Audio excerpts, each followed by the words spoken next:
Coming to you live from the red carpet of the Survivor Island of the Idols finale. It's RHAP Has a Podcast. Here we are in the daytime right after the finale, and it was an eventful one featuring a win by Mr. Tommy Sheehan. We will talk with Tommy and all of the final five here today and get their feelings on this end to the season, and then also a very eventful finale to this Survivor season. So looking forward to talking with this final five here today. By the time you're hearing this, there will also be a Survivor Know-It-Alls recap with myself and Stephen Fishback when I'm back in the studio. So be on the lookout for that. And then on Thursday, I'll be together with Mike Bloom to talk about our thoughts on the finale further and answer more of your feedback questions. So get those in for Thursday. But without further ado, let's talk to the winner of Survivor Island of the Idols.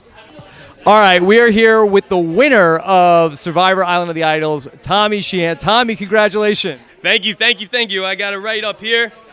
Dream come true. I haven't opened it yet, so I don't know if there's even a check in there. But, hey, this is a dream since I've been probably, 7 years old. I watched season 1. I fell in love with those old school type of players, and now I feel like I took it back. And I'm just so thankful. Just talking to you, being on RHAP, just being able to tell my story. This is awesome. Tommy, your game was a bit of a throwback. No immunity wins, no idols, no advantages. You didn't have to make the fire. Yep. And I think that it was, a very unique game for where Survivor is in season 39. Was that part of what you wanted to do? Was that what you were thinking, or that's just how it played out? That was always what I was thinking. Did I want idols? Yes. I didn't find them. So that was kind of what I lied at Final Tribal, but I never wanted an individual immunity necklace until 8. And people are not going to believe me, but I did throw challenges. I said, I'm 6'4", and Elaine, even before Merge, said, Tommy's the biggest social threat. He gets along with everybody. So now I'm a big social threat. I win an individual immunity. Yeah, it saves you that night, but is it going to save you the next night? So no. So I was always about lowering my threat level. Probably people are sick and hear that, but hey, that's what I did. I was lowering my threat level. I also realized how likability is a factor in this. I looked at Elaine, I was like, I love this girl. And I remember one night, I was making everyone laugh. I was reenacting. I was pretending to be everyone. I was doing dress up. And that night I couldn't sleep because I was like, I made too many people laugh.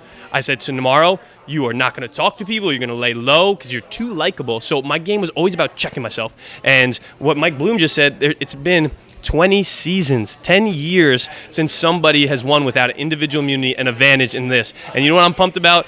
Jeff probably wanted Boston Rob to have a hand in the winner. I'm so happy I didn't need Boston Rob. I didn't need Sandra. Island of the Idols, I just blew up that theme, and I'm so pumped about that because I just took this game back a little because the 30s were 2 advantages, and I fell in love with the season 1, season 2, and that's the kind of game I played, which is awesome. I like you are embracing the fact that you did not even use the theme. Robin Sanders did not teach you anything. You were the teacher. Yeah. Teaching time with Tommy. Everyone loves that line, I heard, so I'll keep using it. The lesson of the day, you don't need Boston Rob. You don't need Sandra. They have nothing, so I wish I was able to battle with them on, the War of the Champions or whatever that season's called. But, hey, I feel like, again, if you went to Boston Rob and Sandra, it put a target on your back. And I know it's probably not the most interesting thing to watch, but I was all about lowering my threat level and trying to be always the center point where everybody wanted to be around me. My favorite thing is what Sandra said. Every single person that went to the Island of the Idols said, oh, Tommy's my number 1. So I had Janet as my number 1, Lauren as my number 1, Dean as my number 1. Elaine said she wanted me, and Jack said and I was like, and then Nora takes me at the end. Yeah. So how better of a social game can you play, in my eyes, where 6, 7 people all thought I was their number 1, when in reality, I was my only number 1. And as Jamal pointed out, you were the first person to get brought to the end and then go on to win there at the Final 4. But if you could make the fire, why not go into that and then beat Lauren and knock her out? And it's not the kind of thing where she can be mad at you. You were up against her. Did you consider going into the Final 4 fire making challenge? Like you saw, I saw Dean. Dean had no clue. How do you go on Survivor and have no clue how to make fire? But I needed Lauren out of there. Could I have done it myself? Yes. And would my hands be dirty? No, because I did it myself. But I thought in my shoes, I can use this move. Nora just took me. She literally says at Final Tribal, Dean is easier to beat, but let me take Tommy. again, a notch on my social resume. I thought that was a huge move that people are going to overlook. I just convinced somebody to take me, even though she knows that she can't beat me and that Dean's someone that you take. And then I taught Dean everything he needs to know to make fire to beat Lauren. So I was able to kind of get the best of both worlds. Had safety. It was a social move in my nelt. And then I got Dean, my boy, my best friend, to learn how to make fire. How do you want Survivor and not know how to make fire? Jeez. Did you recruit Nora to go annoy Lauren while she was trying to practice the fire? Is that accurate? Oh, I poked the bear, man. I poked the bear. I first babysat her because I know she changes her mind like any second. So I would just literally follow her like a kindergarten. Hey, you probably know with your son, like, Dad, Dad, Dad, Dad. So I was just, Nora, come follow me. And then I was like, wait a second. Hey, get this. And then I also, I feel bad about because I love Lauren. I would always go to Lauren, even though Dean literally couldn't make fire. I'd be like, Dean is killing it. He's making the best fires. He's doing it in a second. And she would break down. She couldn't do it. She's like, I quit. She would throw her thing away. So she was losing practice time. I was building his confidence, destroying her confidence. And it's a move you have to make. Is Lauren a sister to me? I love her to death. But hey, I played out there to win $1 million. And that's exactly what I needed to do to, again, show a perfect social game in my eyes. I don't want to say perfect. And get Dean to beat her for me. Okay, Tommy, well, great job once again. I hope that we can hear more about your game in the future, and congratulations on the win. I appreciate it. I would love to come on the tell-all and tell everything because there's so much you didn't see. So I'm so excited. Thankful for Survivor to have me. Thankful for you to have me. And dang, it's going to be fun to party tonight. Tommy, thank you for bringing the Survivor Championship back to Long Island. Yeah, that's it. And one more, teaching time with Tommy. I don't have a lesson. I'm just out. All right. So, all right. Great job. Thanks, Tommy. All right, we are here with Mr. DK Chillin himself, Detective Dean. Dean, how are you? Well, more names. DK Chillin, Detective Dean, DK Villain. We got to get that one in there, right? You got to get that in there. So many names, so many titles, and almost the winner of the season. Dean, what a surge you had here at the end of the game. Keyword almost. And that's how I feel. It's like I knew I was playing from behind and I needed to turn up something, and like that surge was like, I don't think I could have asked for a bigger surge. Yeah. So like obviously it comes back to like I needed to do more. So like I'm very, very proud of how I turned it up at the end. Because at that point, that's all I could do. Like I wasn't going back and mending relationships with Janet and Krishna and folks on the jury, So like at that point, that's all I could do. And like to pull all those tricks out of my bag, literally, it was like something I'm super proud of myself about. Like, but coming in second it's not, I don't want to say heartbreaking. Like, yeah. I knew I was playing from behind. I know Tommy played an amazing game. Like, how is he going to tell me, Janet, Nora, Lauren, that he's bringing all of us to the final three? All of us know it, too, because he's talking to me, Dean, we're going to the final three, but Lauren and Janet, I'm going to go tell them the same just so they think I'm with them. And I'm like, yeah, cool, Tommy, that's cool. Like, and I was so stupid to think, like, he must be doing the same to them. So, like, for him to be able to pull that off is, like, absolutely crazy. And he was, like, played such a, like, honest and, I don't want to say honest, but, like, he was a relationship builder, and he crushed it. And, like, I don't know, to even, like, be able to, like, make that surge and at least have a battle with him at Final Tribal Council. I tried to fight. I'm super proud of it. Dean, if this was a 42-day game, a 45-day game, do you think you would win? I still don't think so. Like, if I would have got a couple more idols, who knows? Went to go see Robin Sandra again, another relic. Like, at the end of the day, I think it was a little too late, but, like, it was more about the relationships that I perhaps ignored. And, like, if I'm already down 3 folks on the jury, like, how do I even expect to win? So I think, like, if I were to, like, play again, probably won't. I wasn't that big of a character. Elaine, Nora, Jen. Oh, you were a character, Dean. You were a character. Yeah. But, like, obviously, like, literally ignoring people, like, to not talk strategy with them, like Krishna and Janet, like Nora that I did, like, what the heck was I thinking? Like, I have to be friendly with them in some capacity. And I think even, like, so late in the game, like, you've already covered, what do you do for work? What does your family look like? Like, to build deeper trust is when you're talking about gameplay. Mm-hmm. And obviously, I didn't do that with some folks. Tommy did, and, like, Tommy was so good at it. And, yeah, I don't think if I had 42 days, like, I was rebuilding those relationships, so therefore I don't think it would have helped. Who knows? Maybe we had a couple more laughs with another fake legacy manager or something. Who knows? So do you feel like, was that part of your strategy of that, hey, I'm going to wait until the end to really turn it, or just that's how the ball bounced because that's when you started getting those advantages? It absolutely was my strategy all along. Was, like I said, don't be the biggest character in the room. Don't be the biggest athletic threat in the room. So I wanted other folks to like step up and do that stuff. And I think it's part of my personality as well. So like, it was absolutely part of my strategy to then turn it on at the end. That's not to say like at the beginning of the merge, I was throwing challenges. Like I didn't fight my all, but like I wasn't beating beast mode Aaron anyway. But I did like drop out. But like there was one like the one where I was first out where we were on the balancing with the ball and the like little spool thing.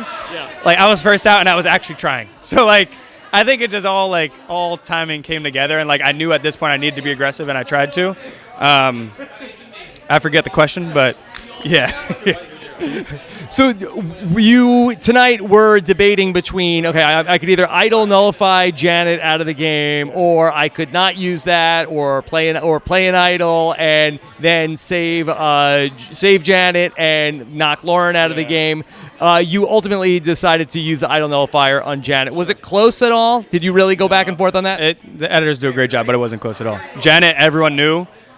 We actually, Tommy and I spoke about it like way back at the merge. Like they didn't show much of it, but like he and I were super close there and kind of built out a strategy all the way to the end. Yeah. And we wanted to keep Elaine and Janet in, like he said, because they were always going to be the logical votes to be voted out. But we knew they couldn't get to 3 because they were going to win. They couldn't get to 4 because they were the 2 best fire makers, and we knew they couldn't get to 5 because if they happened to win some redneck game, they were beating us at 4 and 3. So, like, it was all part of the plan.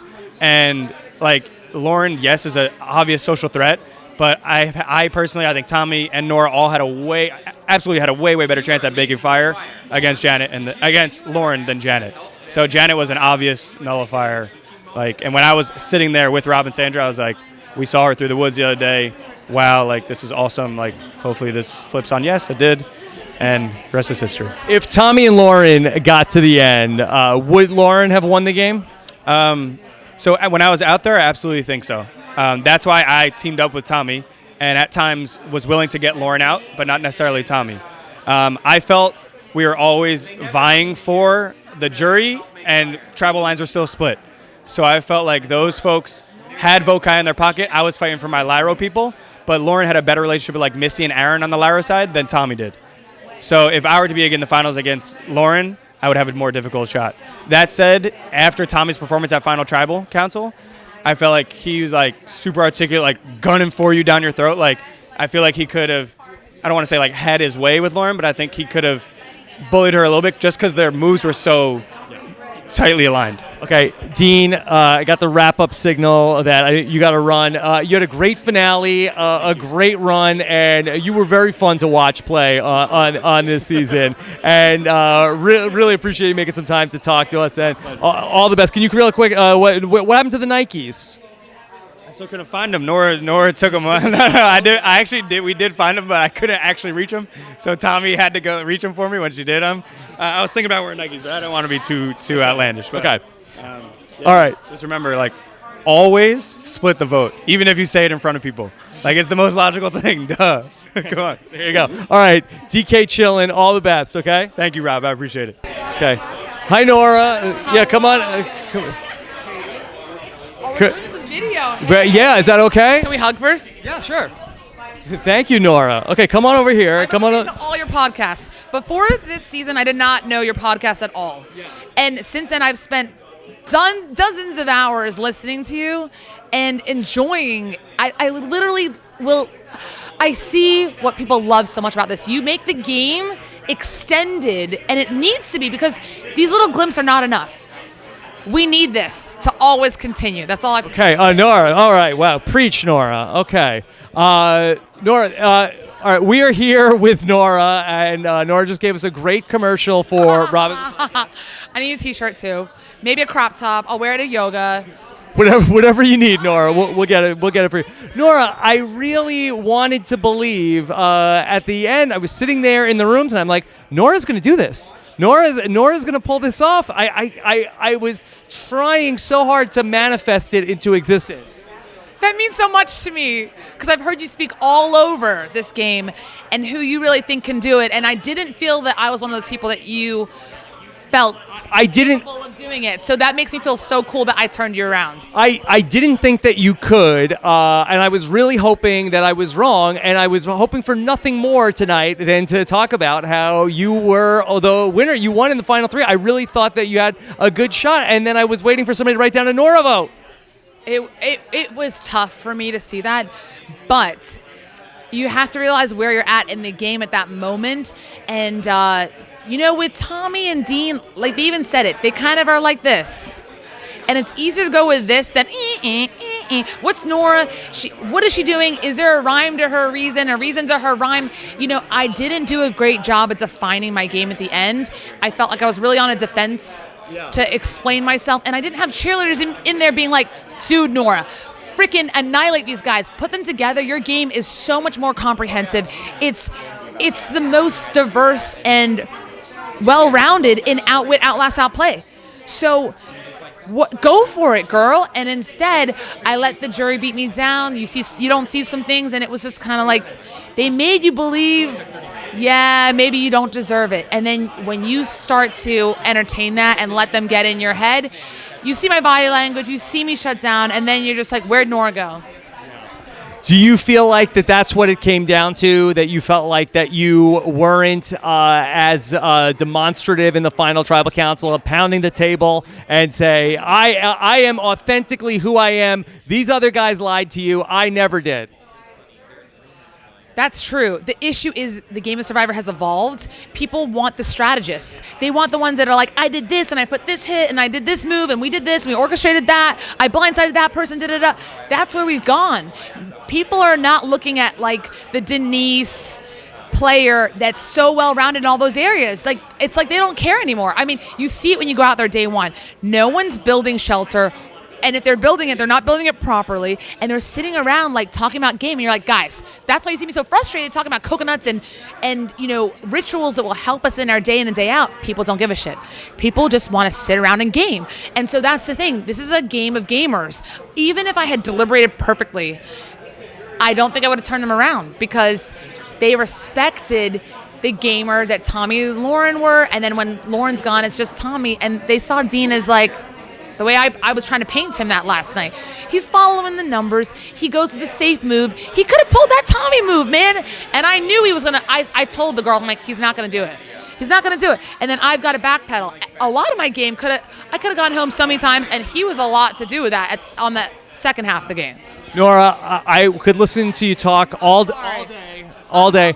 I know, no, but that's perfect because that's what we do on podcasts. And so, Noura, that I would love to talk to you more and continue this conversation. I'm getting the signal that we have to wrap things up. I want to hear more about your entire journey. I want to hear more about your feelings on everything. And I hope we can do that one day. It's happening. You know this. We waited so long to understand, like, why does Noura do these things? Why did she say these things? Like, I know you have a lot of questions, and I'm so excited to answer them. All right, and you can dance, and you can answer all those questions. On video, we can do it. We can do whatever you'd like to do. All right, Noura, thank you so much, and I know you're gonna run. Great to meet you. You're amazing. All right, thank you, Noura. You are too. Thanks so much. Okay. But, all right, we are here with our 4th place finisher, Lauren. How are you? I'm great. How are you? I'm okay. Lauren, you're the you should have won person. I should have won. Should have been me. But you know what? I think Tommy, if it wasn't me, I wanted it to be Tommy. So. Were you affected at all when it came out at the Tribal Council about how Tommy was not loyal to you in the same way that you were loyal to him? Absolutely. I'm someone that wears my heart very close to my sleeve, and I think that with Tommy, it was hard to accept that. But at the end of the day, Tommy didn't know me before this experience, and he came to play for his family just like I came to play for mine. So he had to do what he had to do because I would have won. Going back to the Tribal Council where Elaine got voted out, I thought that you were pushing for that move to vote Noura out at that final 7 vote, and maybe Janet wasn't on board. Was that how it went down? That's exactly how it went down. You're a Survivor player. You're very smart, Rob. You know.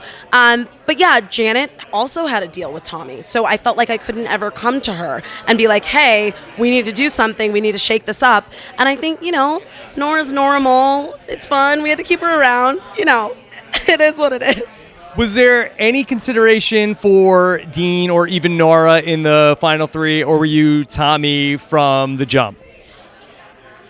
You know, Tommy wanted to get Noura out since day one, so I don't think that was ever in his plan. I think when you have a player like Dean, who I love you, Deanie, but you see your way to the end and you see who you can beat. I mean, I think my biggest threat was Janet. I feel like I could have sat next to anyone besides her and won. But yeah, you know, that's how it goes. Do you feel like that you just had a bad day with the fire, or is it really not your thing? Oh, listen, no, it's not my thing. I am a Barbie, but I did practice my little butt off. Like, I practiced very hard. I made fires all the time, every single chance I got. And the tools were different, Rob. That's the thing. Like, I practiced with a different kind of flint.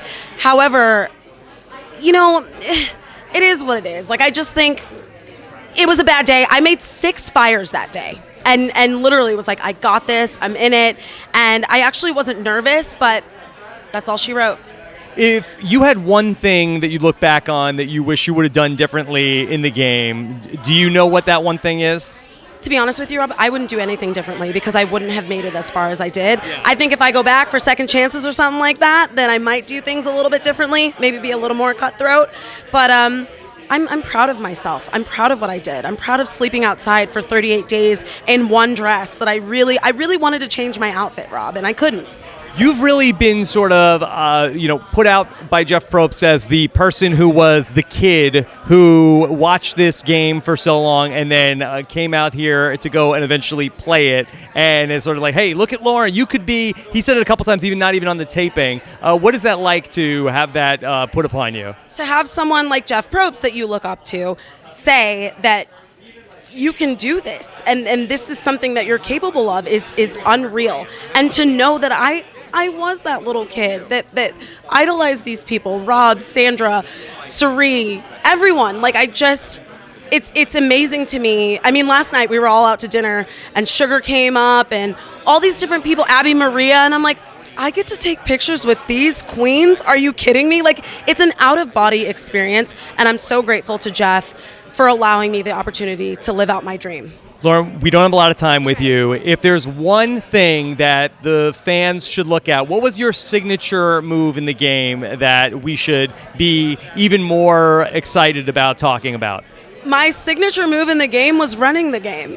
If you ask any of these players on this carpet who was running and calling the shots, they'll tell you that busted can of biscuits even said it. She's like, Lauren's got it. I had Tommy like this, wrapped. And bacon isn't a carb, Big Red. Okay. All right. Lauren, thank you so much. Great to see you, and I hope to talk to you again soon. Thank you so much, Rob. Okay. Great to meet you, too. Thank you. All right, we are here with a woman who took home 5th place, but also a nice chunk of change, courtesy of Sia. It's Janet Carbin. Janet, how are you? I'm doing awesome. This has been a wonderful experience overall, and I'm feeling very high. Janet, I think you spoke for so many of us tonight when you talked about the idol nullifier. What's it doing there at 5? I got to tell you, I really don't think it has any business being available at a Final 5. Take all your personalities out of it. Just take 5 people. That top person, who was me, that top is either going to get voted out or they've got to either win immunity or get an idol or switch things around. It's a no-win situation with the nullifier. You don't have a shot. When there's more people in the game, okay, but it's a very powerful tool. And to win it on a flip of a coin, are you kidding me? Preach, Janet. Oh, my God. Janet, you talked about how Tommy betrayed you. You talked about that in the Final Tribal Council. When did you find that out? Was it when you were voted out or at Ponderosa? I found out he betrayed me when I was voted out. Yeah, I realized it all then. And then when I got to Ponderosa, it just exploded with how much, he was working his game. I got to give him kudos for that. Were you surprised that they let you back in? There was one point right after the merge where you sort of got frozen out of everything, and it looked like you were going to go home. You played your idol, but you somehow were able to work your way back into everybody's good graces. How were you able to do that? Well, it was a very dark couple nights, and at one point I made a decision, screw this. If I'm going to be here, I'm going to go for this. It was tough. Once I made that decision, I went to Dan. I said, let's be allies again. The only way I was going to get further in the game was to be allies. I didn't have a problem with Dan. I spoke up for the girls without, he was my ally before that. So I said, you know what, let me go back to him. He's got some good gameplay going on. If I can get him on board. And then we decided to play it like we were still enemies for another day or two. So he and I still looked like I was on the outs. And that way people might approach me who were on the bottom. And that indeed did happen. And then Dan and I reformed and went from there. That was how I did it. What did you think about the way that the interview with Jeff and Kellee went on the finale tonight? I think it was very respectful. I am somebody that has had to deal with this topic as an employer, as, with family and all kinds of situations, and I think Jeff handled it very, very well by taking on responsibility, not running away from it. I'm a big believer in that. I think everybody, even if you make a mistake with something, take the responsibility on. I think that Kellee was, it was difficult. She spoke clearly and concisely, and I think she spoke very eloquently. Janet, do you think that you have another Survivor run in you? Do you think that you will come back? Are you up for that? I am up for it. Got to clear it through the guy at home, my husband, and make sure my family and my lieutenants at the beach are on board. But I personally would enjoy the honor. I think I'm physically up for it, and let's bring it. What was the key to your success in the game where that a lot of people, and myself included, thought, okay, well, Janet's probably not going to be long for this game, but you defied all of the odds and were such a big threat that everybody had to get rid of you. What do you chalk that up to? Well, honestly, being in charge of 150 lifeguards, oceanfront lifeguards that range from the age of 16 to 64. And dealing, I respect somebody even if they're 17, and they know if you respect them. I can learn from people that are younger than me, and I believe people feel that. People know when, you walk in, just because I'm older, I deserve. No, you got to earn respect. I don't care how old you are. And I think that my lifeguards taught me a big lesson, and they taught me how to, be a part of, and yet still be the boss. And I use those strategies on the island. They asked me, I was asked somewhere, who are going to be my tightest allies? Young, athletic guys. That's what I deal with. That's who I deal with. Janet, did you do a poor job of keeping it a secret how well you could make the fire? No, I did not keep my fire-making skills a secret because I am older. I needed to come in there and boom. I needed to show them that I was going to make it past the first or second boat. I needed to show my importance and what I could do. So it was a double-edged sword. I have to show something like that, but it could kill me in the end. But it's still my own fault. I need to figure out at the end how to get around that. Did you have any thoughts about voting for either Dean or Noura, or were you Tommy all the way? Voting for them. It's a win. To win. Yes, I went into that last tribal, and I meant it.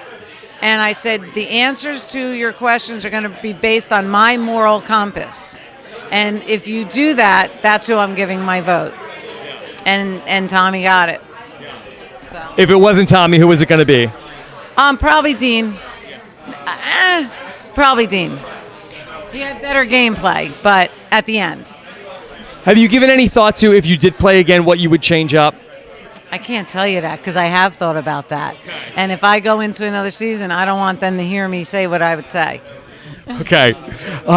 Janet, well, thank you so much for...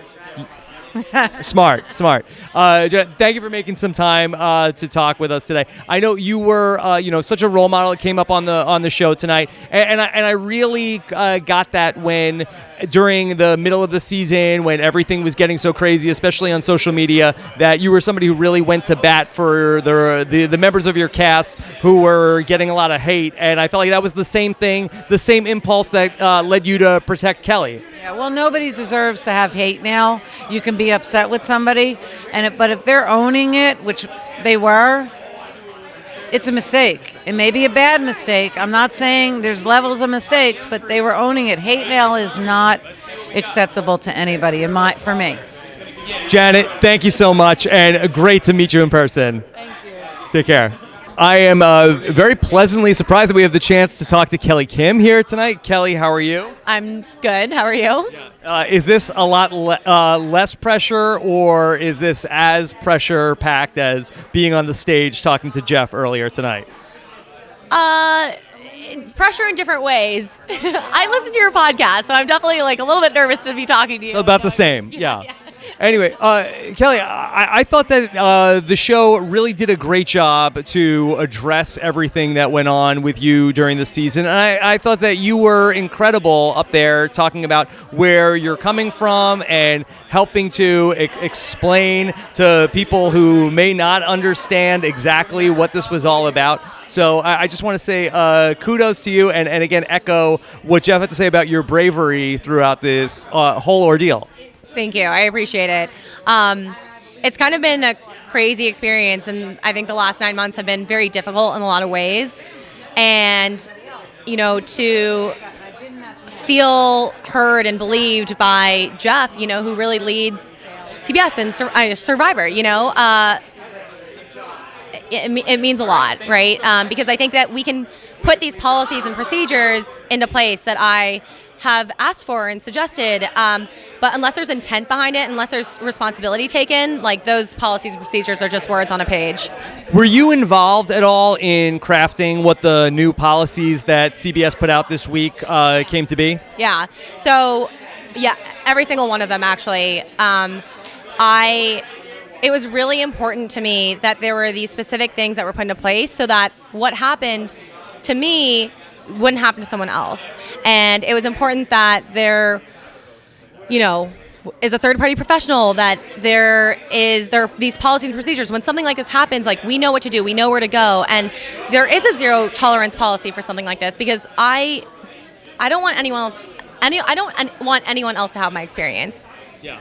Because in talking with so many of the fans over the course of the season, that it was so painful to see what happened to you, but for so many people that watched the show, that they felt like, hey, this is like what happened to me also. So many people were going through this experience, which I'm sure must have been painful for you to relive, and at the same time, so many other people were reliving their own experiences because of how this came up on the show. Yeah, and I think that was really the amazing thing, was this overwhelming amount of support and voices that came from all different ages, all genders, from all around the world, of sharing not just their support, but also their own very personal experiences of sexual harassment, sexual assault, and everything that comes after that, too.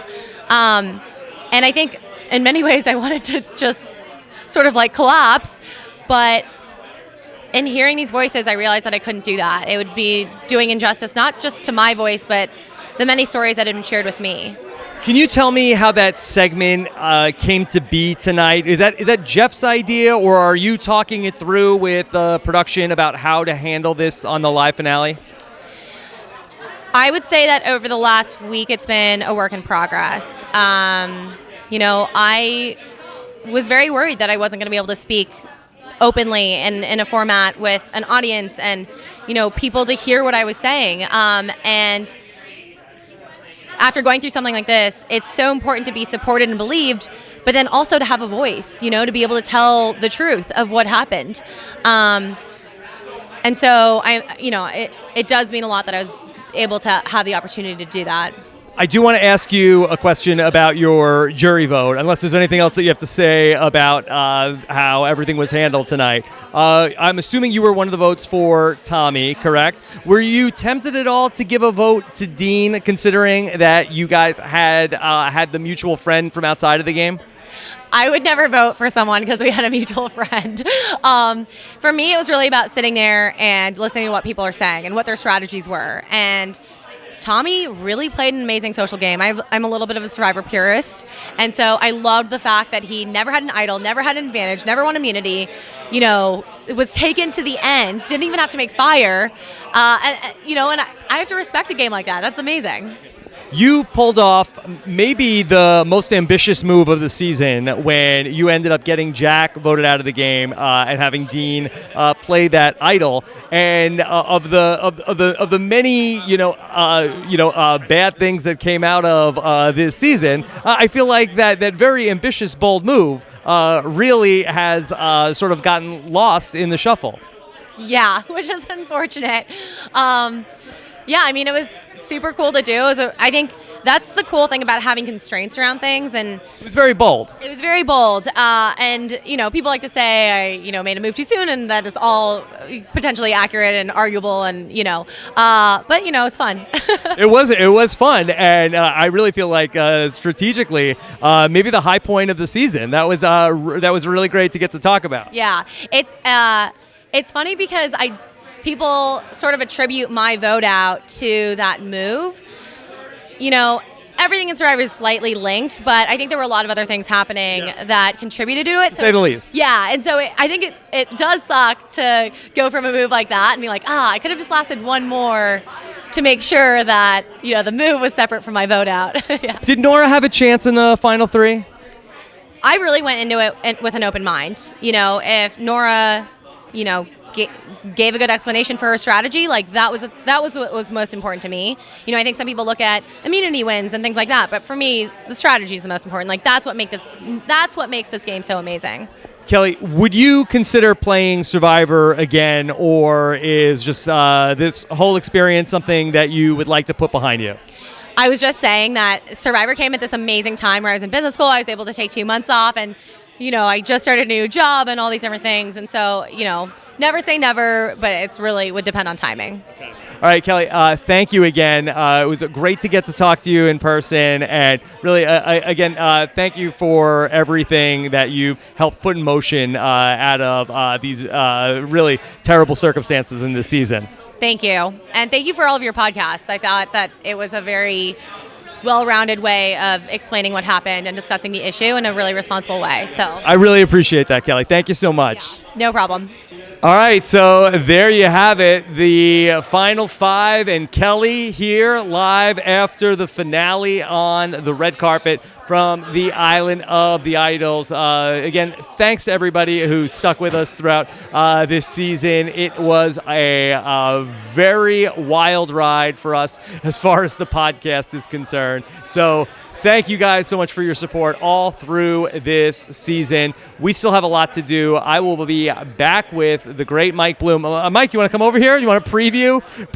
Let's get Mike Bloom here on the red carpet to preview what we're going to talk about. Mike Bloom is staying at my house. Yes. Here is Mike Bloom. Mike, how'd your interviews go for Parade.com? They went pretty darn well. Listen, I was with these people from day -3, so I think it makes sense that we're on day 9 months past the game actually happening. So I sort of tracked them from the beginning to the end here. It's great to reconnect with them, especially after a very, very interesting finale. So we're going to have a lot to talk about tomorrow. Do you want to tease anything that you want to talk about in particular tomorrow? Oh, it's got to be Tim Martina's surprise appearance during an off-camera moment. Yeah, we were at the live finale. Again, I don't know if there's going to be anything that ends up not making the show that we saw in the room, but looking forward to seeing how the actual televised version goes. And we got some fun stories from our afternoon here at CBS Television City, okay? So be sure to check out Mike's interviews as well at Parade.com. Follow a Mike Bloom type. Send your questions in. robhasawebsite.com/voicemail or 323-282-RHAP. You can I'm sure there will be a lot. Yeah.